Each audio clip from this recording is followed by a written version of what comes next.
السلام علیکم دوستو وقار امبالوی کا نام شاید آپ نے سنا ہو، ہر خاص و عام نے نہ بھی سنا ہو، لیکن ادب سے تعلق رکھنے والے اور باذوق لوگوں نے زندگی میں بابا وقار امبالوی کا نام ضرور سنا ہوگا۔ بابا وقار امبالوی 1896 کو پنجاب کے مشہور شہر امبالہ میں پیدا ہوئے اور 1988 کو ضلع شیخ پورہ کے نواحی علاقے شرف پور شریف میں وفات پائی۔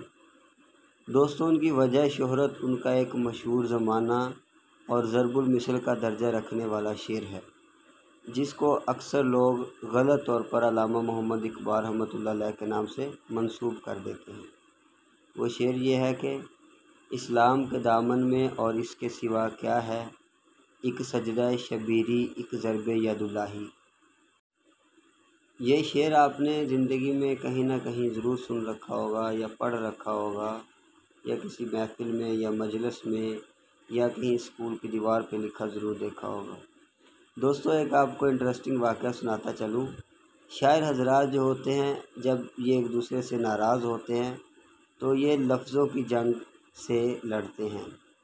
اب مشہور شاعر جمیل الدین علی، جو کہ جیوے جیوے پاکستان جیسے مشہور ملی نغمہ کے خالق ہیں، اس کی اور بابا وقار امبالوی کی کوئی چپ کلپس ہو گئی، تو بابا وقار امبالوی نے ان کے بارے میں ایک شعر لکھا تھا، جو کہ ایک فن کو ظاہر کرنے لگا، فن بن گیا۔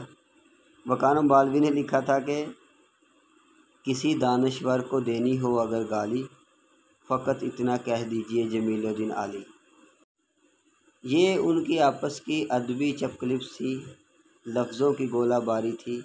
حقیقت میں دونوں بڑے شاعر تھے، اچھے لوگ تھے، دلوں میں کینہ اور بغض نہیں رکھتے تھے۔